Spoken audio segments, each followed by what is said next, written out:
मान लें कि यहां पर जो है ये एक कंडक्टर है। इस कंडक्टर को हमने क्या किया, हमने यहां पर जोड़ दिया है एक बैटरी के साथ। तो हम इसे कहते हैं कि ये है यहां पर एक डीसी सोर्स। तो अब जैसे ही हम इस कंडक्टर को एक डीसी सोर्स के साथ जोड़ देंगे तो वैसे ही देखें क्या होगा, यहां पर जो इलेक्ट्रॉन्स होगा वो यहां पर इस डायरेक्शन में फ्लो करेगा, बैटरी के नेगेटिव टर्मिनल से पॉजिटिव टर्मिनल की ओर। तो हम ये कहेंगे कि जो पॉजिटिव चार्ज है वो इसके अपोजिट डायरेक्शन में फ्लो करेगा, इस डायरेक्शन में, बैटरी के पॉजिटिव टर्मिनल से नेगेटिव टर्मिनल की ओर। तो ये जो पॉजिटिव चार्ज के डायरेक्शन का फ्लो है यही करंट का होता है। तो यहां पर जो कन्वेंशनल करंट होगा वो यहां पर देखें, वो यहां पर कुछ इस डायरेक्शन में फ्लो करेगा। तो ये होगा यहां पर करंट का डायरेक्शन। फिलहाल तो मान लेते हैं कि यहां पर ये जो करंट है ये करंट है यहां पर आई। तो अभी अगर करंट का फ्लो हो रहा है तो पॉजिटिव चार्ज यहां पर जो है इस डायरेक्शन में फ्लो कर रहा है। तो अगर ये करंट कांस्टेंट है तो फिर देखिए टी समय में इस कंडक्टर के इस सिरे से इस सिरे तक कितना चार्ज यहां से भेजा जाएगा। मेरा मतलब है कि यहां से यहां तक कितना चार्ज टी समय में पहुंच रहा है। तो यहां पर मान लेते हैं कि यहां से जो है इस कंडक्टर के इस सिरे से इस सिरे तक पहुंचने में जो चार्ज है वो है यहां पर क्यू चार्ज पहुंचा है इस कंडक्टर के इस सिरे से इस सिरे तक। तो ये क्यू किसके बराबर होगा, ये बराबर होगा यहां पर ये जो करंट है आई इंटू जितने टाइम में ये चार्ज यहां से यहां तक आया है। वो टाइम क्या माना है, वो टाइम हमने माना है वो है यहां पर टी। तो इतना चार्ज जो है वो टी समय में इस कंडक्टर के इस सिरे से इस सिरे तक पहुंच रहा है। अब अगर हम इसी कंडक्टर को जो है एक एसी सोर्स के साथ जोड़ दें तो क्या होगा, देखिए यहां पर ये जो अल्टरनेटिंग करंट होता है इसके लिए जो स्टैंडर्ड वेव फॉर्म होता है वो ये होता है। तो ये जो वेव फॉर्म आपको दिख रहा है ये साइन का एक फंक्शन होता है, क्योंकि यहां पर ये जो करंट है ये कांस्टेंट नहीं है। अगर अभी देखें इस समय तो करंट कुछ इतना है, फिर थोड़ी देर बाद देखें करंट तो इतना हो गया, फिर थोड़ी देर बाद देखें तो करंट यहां पर मैक्सिमम हो गया, फिर करंट यहां पर और कम हो गया, फिर कुछ देर बाद करंट यहां पर जीरो हो जाएगा। फिर ये एसी सोर्स जो है ये अपना पोलैरिटी बदल देता है, फिर अपोजिट डायरेक्शन में करंट बढ़ना शुरू कर देता है। तो इस तरह से यहां पर ये जो करंट है ये कांस्टेंट नहीं है। तो यहां पर ये जो सोर्स है इसे हम कहते हैं कि ये है यहां पर एसी सोर्स। तो यहां पर ये जिस इक्वेशन से गाइडेड होता है ये वेव फॉर्म, वो इक्वेशन ये है कि यहां पर ये जो आई होता है आई ये बराबर होता है आई नॉट, यहां पर ये बराबर होता है I naught sine of omega t के। ये जो आई नॉट है ये क्या है, ये है मैक्सिमम करंट। तो वो मैक्सिमम करंट कहां पर है, देखें वो जो मैक्सिमम करंट है वो यहां पर है, ये है वो मैक्सिमम करंट। सो ये है यहां पर आई नॉट। अब देखिए आप अगर अभी यहां पर इस पॉजिटिव हाफ साइकिल को कंसीडर करें, इस हाफ साइकिल को, तो इस समय अगर हम ये मान लेते हैं कि इसका ये साइड पॉजिटिव है और ये साइड नेगेटिव है, तो इसका मतलब कि करंट यहां पर कुछ ऐसे फ्लो करेगा, तो फिर जो पॉजिटिव चार्ज होगा वो भी यहां पर जो है इसी डायरेक्शन में फ्लो करेगा। तो अगर हम ये मान लेते हैं कि इस पूरे पॉजिटिव हाफ साइकिल में जो यहां पर इस कंडक्टर के इस सिरे से इस सिरे तक चार्ज पहुंचा है, वो चार्ज अगर हम मान लेते हैं कि वो चार्ज है यहां पर Q, कैपिटल लेटर Q मान लेते हैं। सो ये जो चार्ज है ये है यहां पर Q। तो फिर जब अगला हाफ साइकिल आएगा तो देखें क्या होगा। अब जैसे ही यहां पर ये वाला हाफ साइकिल आएगा वैसे ही क्या होगा, वैसे ही यहां पर ये जो एसी सोर्स है ये अपना यहां पर पोलैरिटी बदल लेता है। तो उसके बाद ये साइड हो जाता है नेगेटिव और यहां पर ये जो साइड है ये हो जाता है पॉजिटिव। तो यहां पर ये हो गया नेगेटिव और उसी तरह से यहां पर ये साइड जो है ये हो गया पॉजिटिव। तो अब क्या होगा, अब करंट यहां पर इस डायरेक्शन में फ्लो करेगा। दैट मीन जो पॉजिटिव चार्ज होगा वो यहां पर अब यहां पर जो है कुछ इस डायरेक्शन में फ्लो करेगा। तो उतना ही क्यू चार्ज जो है अब यहां पर इस सिरे से इस सिरे में भेजा जाएगा। तो अगर आप यहां पर पूरा एक साइकिल कंसीडर कर लेते हैं पूरा, तो फिर इस कंडक्टर के इस सिरे से इस सिरे तक चार्ज कितना भेजा गया, जीरो। क्यों, क्योंकि जितना चार्ज इस पॉजिटिव हाफ साइकिल में जितना चार्ज यहां पर जो है इसके इस सिरे से इस सिरे में आया है उतना ही चार्ज अगले हाफ साइकिल में जो है इस सिरे से इस सिरे में आ जाएगा। तो फिर हम कहेंगे कि कोई चार्ज जो है इसके इस सिरे से इस सिरे तक नहीं पहुंचा। तो यहां पर हम कहते हैं कि इसका जो एवरेज करंट होगा, इस पूरे साइकिल का जो एवरेज करंट होगा वो यहां पर 0 होगा। इसीलिए जो है हम जो मीन या एवरेज वैल्यू अल्टरनेटिंग करंट का पता करते हैं वो हम फुल साइकिल का नहीं पता करते हैं, बल्कि हम एक हाफ साइकिल का ही पता करते हैं। तो सबसे पहले हम ये देख लेते हैं कि अल्टरनेटिंग करंट के मीन या एवरेज वैल्यू से हम क्या समझते हैं। तो उसके लिए आप यहां पर ये सर्किट देखें जिसमें कि ये डीसी सोर्स लगा हुआ है। तो इस सर्किट में देखें तो यहां पर करंट का फ्लो हो रहा है आई। तो चलिए इस करंट को यहां पर हम इस ग्राफ में रिप्रेजेंट कर लेते हैं। तो हम मान लेते हैं कि यहां पर जो है ये वो करंट का फ्लो हो रहा है। सो यहां पर ये जो करंट का फ्लो हो रहा है, ये करंट हमने अभी मान लिया कि ये है करंट आई, जो कि आपको यहां पर दिख रहा है। तो अब अगर देखें तो यहां पर ये होगा टाइम पीरियड। सो ये होगा टाइम पीरियड, और इस पॉइंट के लिए जो टाइम होगा ये टाइम पीरियड का आधा होगा। तो यहां पर ये होगा T/2, टाइम पीरियड का ये आधा होगा। तो अभी अगर मैं यहां से एक ऐसे लाइन ड्रॉ कर देता हूं तो देखिए क्या होगा। यहां पर ये जो करंट है, ये जो कि कांस्टेंट करंट है, ये जो ग्राफ है, ये इस टाइम एक्सिस के साथ जितना एरिया ये कवर करेगा, ये एरिया किसके बराबर होगा? ये एरिया बराबर होगा कि इस कंडक्टर के जो है इस सिरे से इस सिरे तक जितना चार्ज यहां पर भेजा गया उसी के बराबर होगा। हम ऐसा क्यों कर रहे हैं? क्योंकि देखिए हमें पता है कि जो डिस्प्लेसमेंट होता है वो बराबर होता है वेलोसिटी इनटू टाइम। तो ये जो वेलोसिटी होता है ये टाइम एक्सिस के साथ जितना एरिया कवर करता है वो बराबर होता है डिस्प्लेसमेंट के। यहां पर देखिए ये जो वेलोसिटी है ये कांस्टेंट है। सो उसी लॉजिक से यहां पर भी आप देख लें, इसमें ये जो आपको दिख रहा है करंट ये कांस्टेंट है।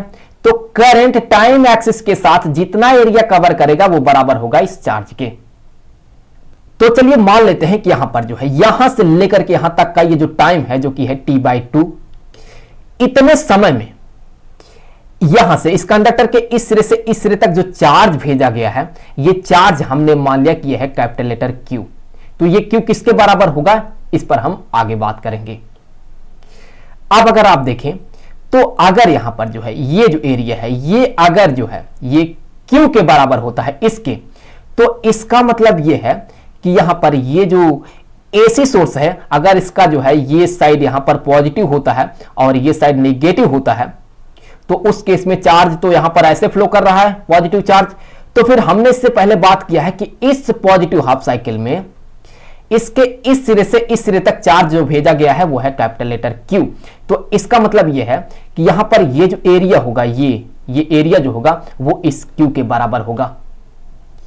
तो यहां से आप समझ सकते हैं कि 0 से लेकर के T/2 तक का समय जो है, मतलब मुझे कहना चाहिए कि T/2 समय में ये डीसी सोर्स जो है यहां पर Q चार्ज भेजा, और उतने ही समय में ये जो एसी सोर्स है ये भी यहां पर जो है इस कंडक्टर के इस सिरे से इस सिरे तक उतना ही चार्ज Q भेजा। तो ऐसे केस में ये जो डीसी सोर्स में ये जो करंट का वैल्यू होता है, इसी करंट को जो है हम इस अल्टरनेटिंग करंट का जो है हम मीन या एवरेज वैल्यू कहते हैं। तो हम इसे जो है हम रिप्रेजेंट करते हैं, चलिए IM से। तो यहां पर ये जो मीन या एवरेज वैल्यू होगा अल्टरनेटिंग करंट का, इसे हम रिप्रेजेंट करेंगे IM से। तो यहां पर ये होगा IM के बराबर। याद रखें यहां पर हमेशा कि ये जो एरिया होगा ये वाला, ये एरिया एग्जैक्टली बराबर होगा यहां पर ये जो हाफ साइकिल आप दिख रहा है इस एरिया के, क्योंकि यहां पर चार्जेस जो है वो सेम टाइम में जो है सेम भेजा जा रहा है। अब यहां पर देख लेते हैं कि ये Q किसके बराबर होगा। तो यहां पर ये जो Q होगा, देखें ये Q बराबर होगा यहां पर ये जो मीन या एवरेज वैल्यू होगा करंट का वो जो कि है यहां पर IM। वैसे इस मीन या एवरेज वैल्यू को जो है हम कुछ ऐसे भी रिप्रेजेंट करते हैं, ऐसे लिखते हैं और फिर यहां पर कुछ ऐसे बना देते हैं। सो ये भी जो है मीन या एवरेज वैल्यू को ही रिप्रेजेंट करता है। और इनटू यहां पर ये जो टाइम है, टाइम क्या है, टाइम यहां से लेकर के यहां तक का जो है ये है t/2, तो यहां पर ये हो गया इनटू t/2। सो यहां पर लिख देंगे हम t/2। तो इसे मान लेते हैं कि यहां पर ये है इक्वेशन नंबर 1, इसे हम आगे यूज करेंगे। अब चलिए देख लेते हैं कि यहां पर ये जो Q होगा ये किसके बराबर होगा। यहां पर हम ये नहीं कह सकते हैं कि ये जो चार्ज होगा Q ये बराबर होगा करंट I इनटू यहां पर ये जो समय है t/2, हम यहां पर ये नहीं कह सकते हैं। क्यों? क्योंकि ये जो करंट है ये यहां पर कांस्टेंट नहीं है। तो अगर ये करंट यहां पर कांस्टेंट नहीं है तो फिर हम यहां पर जो है ये जो फार्मूला है ये अप्लाई नहीं कर सकते हैं। तो इसके लिए हमें क्या करना होगा, इसके लिए हमें जो है एक बहुत ही छोटा सा जो है पीरियड ऑफ टाइम कंसीडर करना होगा। तो उसके लिए अगर हम यहां पर जो है हम यहां पर ये मान लेते हैं कि इस समय जो करंट है वो करंट यहां पर जो है मान लेते हैं कि वो करंट यहां पर कुछ इतना है। सो यहां पर ये जो करंट है हमने मान लिया कि ये करंट है यहां पर I, तो यहां पर ये जो करंट होगा ये हमने मान लिया कि ये है I, और यहां पर ये जो टाइम हो रहा है ये टाइम हो रहा है यहां पर t। अब क्या है कि यहां पर एक बहुत ही छोटा सा जो है हम पीरियड ऑफ टाइम कंसीडर कर रहे हैं जो कि होगा यहां पर dt। तो यहां पर ये हो गया dt समय, मतलब कि ये जो टाइम होगा ये क्या होगा, ये होगा यहां पर t प्लस dt। सो अगर ये t प्लस dt होगा, अगर ये t प्लस dt होगा तो इसका मतलब ये है कि यहां पर ये जो छोटा सा पीरियड ऑफ टाइम होगा ये क्या होगा, ये होगा यहां पर dt। तो इस छोटे से पीरियड ऑफ टाइम dt में जो है हम इस करंट को यहां पर कांस्टेंट मान सकते हैं। तो इस तरह के केस में हम ये कह सकते हैं कि यहां पर इस कंडक्टर के इस सिरे से इस सिरे तक ये जो चार्ज भेजा गया है ये है dq। तो ये जो dq है ये बहुत ही छोटा सा चार्ज है। कितने टाइम में भेजा गया है, ये चार्ज जो भेजा गया है ये यहां पर dt समय में भेजा गया है। तो अब यहां से हम ये कह सकते हैं कि ये जो dq होगा, ये जो dq होगा ये बराबर होगा करंट, चूंकि करंट को हम यहां पर कांस्टेंट मान सकते हैं, इनटू यहां पर ये जो टाइम है वो जो कि है यहां पर dt। तो अब ये जो dq होगा ये देखें किसके बराबर हो जाएगा, ये बराबर हो जाएगा, हम करंट के जगह पर इसे रख सकते हैं I0 sign of omega t into यहां पर ये जो dt है ये हम क्या करेंगे कि हम इसे यहां पर करेंगे इंटीग्रेट। सो यहां पर हम इसे जो है कर देंगे इंटीग्रेट। तो इस साइड को जो है हम t के रेस्पेक्ट में इंटीग्रेट करेंगे और इसे हम q के रेस्पेक्ट में इंटीग्रेट करेंगे। तो इसका मतलब क्या बना, इसका मतलब ये बना कि जब टाइम 0 होगा तो फिर उस समय यहां से यहां तक कोई भी चार्ज भेजा नहीं गया होगा, तो चार्ज जो होगा वो 0 होगा। और फाइनली जब टाइम यहां पर t/2 हो गया है, जब टाइम यहां पर जो है t/2 हो गया है तो उस समय इसके इस सिरे से इस सिरे तक जो टोटल चार्ज भेजा गया है वो हमने माना है वो है यहां पर q। तो फिर यहां पर ये होगा कैपिटल लेटर Q। अब यहां पर हमें जो है आगे इसे सॉल्व करना है। तो यहां से देखिए हम क्या कर सकते हैं, तो यहां से हम ये कह सकते हैं कि जो है ये तो बराबर हो गया ये वाला साइड Q के। सो ये हो गया कैपिटल लेटर Q के बराबर, इक्वल टू यहां पर ये देखें किसके बराबर होगा, यहां पर ये जो I0 है ये है मैक्सिमम करंट। तो ये तो कांस्टेंट होगा तो इसे हम यहां पर इंटीग्रल से बाहर निकाल लेंगे। तो यहां पर ये हो गया I0, फिर यहां पर होगा इंटीग्रेशन ऑफ 0 से लेकर के t/2 तक, और यहां पर बचा ये साइन ऑफ ओमेगा टी। तो ये हो गया साइन ऑफ ओमेगा टी, और यहां पर ये जो dt है ये, तो इससे आगे ये बराबर हो जाएगा I0 इनटू, फिर यहां पर जो है हम इसे करेंगे इंटीग्रेट। तो हम इसे जब इंटीग्रेट करेंगे तो हमें क्या मिलेगा, हमें मिलेगा कि होगा minus cosine of omega T by यहां पर ये जो ओमेगा है वो, और फिर यहां पर जो है इसका जो लोअर लिमिट होगा वो होगा 0 और अपर लिमिट होगा यहां पर t/2। तो यहां पर हो गया t/2। अब हम क्या करेंगे कि अब हम लिमिट को जो है इसके अंदर इंसर्ट करेंगे और साथ ही साथ हम इस ओमेगा को जो है यहां से बाहर निकाल लेंगे। तो यहां से आगे ये जो है ये बराबर होगा I0 by omega, I0 by ये ओमेगा, और फिर यहां पर ब्रैकेट में क्या होगा देखें, हम लिखेंगे जो है, चलिए माइनस को भी यहां से हम बाहर निकाल लेते हैं, तो यहां पर ये आ जाएगा माइनस को जो है हमने यहां पर बाहर निकाला है, यहां पर ये होगा कोसाइन ऑफ ओमेगा, और इस टी के जगह पर तो हम लिखेंगे टी बाई टू, तो यहां पर हो गया ओमेगा टी बाई टू, तो यहां पर हो गया टी बाई टू, और फिर यहां पर होगा माइनस, यहां पर जो है हम लिखेंगे कोसाइन ऑफ 0। तो इससे आगे देखिए ये किसके बराबर होगा, यहां पर ये हो जाएगा minus I not by omega, और फिर यहां पर ब्रैकेट में हमें देखिए क्या मिलेगा, हमें पता है कि ये जो ओमेगा होता है, यहां पर ये जो आपको ओमेगा दिख रहा है, ये होता है इसका एंगुलर फ्रीक्वेंसी।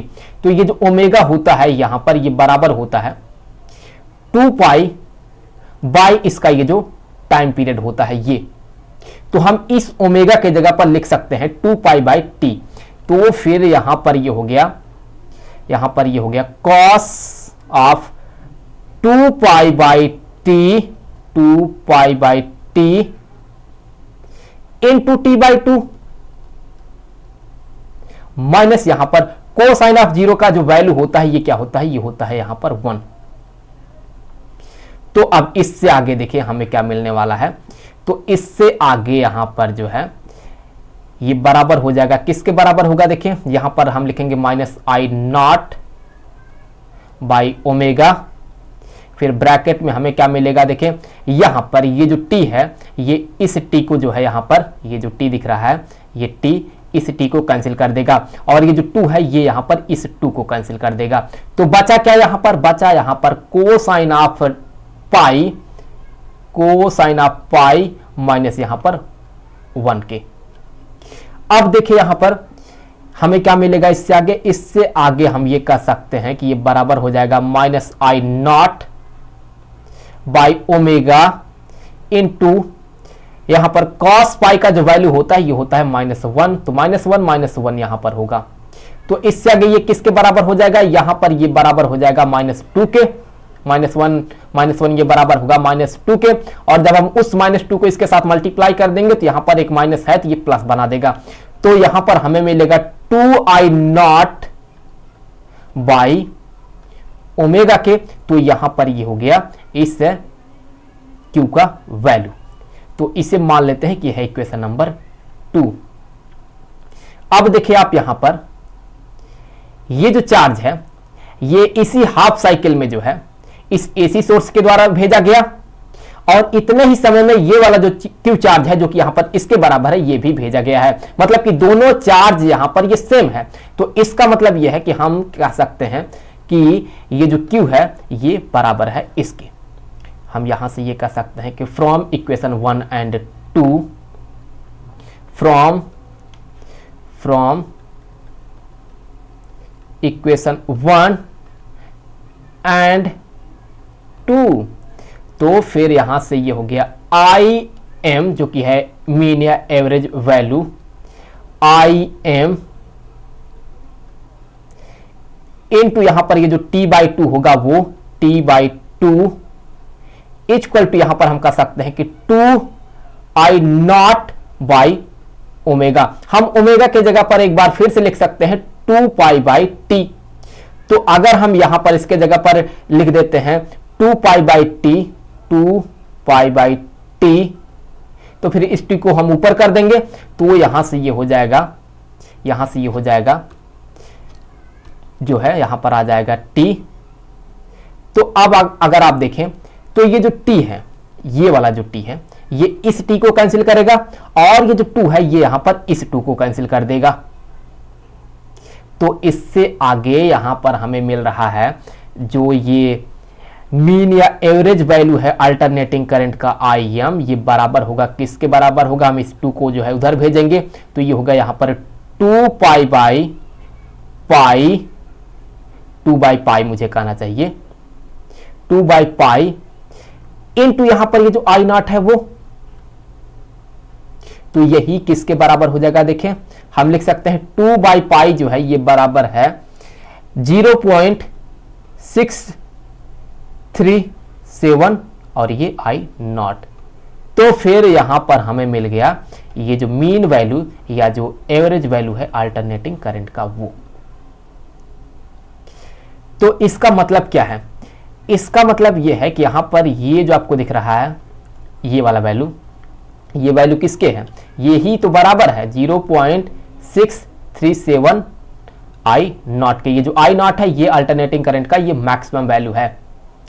अगर मान लेते हैं कि ये जो मैक्सिमम वैल्यू है अल्टरनेटिंग करंट का, ये मैक्सिमम वैल्यू अगर मान लेते हैं कि ये है यहां पर 100 एम्पियर, ये वाला जो है ये अगर मान लेते हैं कि ये है 100 एम्पियर, तो फिर ये जो मीन वैल्यू होगा या फिर एवरेज वैल्यू जो होगा इस 100 एम्पियर का वो क्या होगा, उसे जो है हम यहां पर इसमें मल्टीप्लाई कर देंगे। यहां पर ये जो है ये आई नॉट है, सो ये आई नॉट है, इसमें हम मल्टीप्लाई कर देंगे तो फिर यहां से हमें देखिए क्या मिलेगा, यहां से ये बराबर हो जाएगा 63.7 एम्पियर के।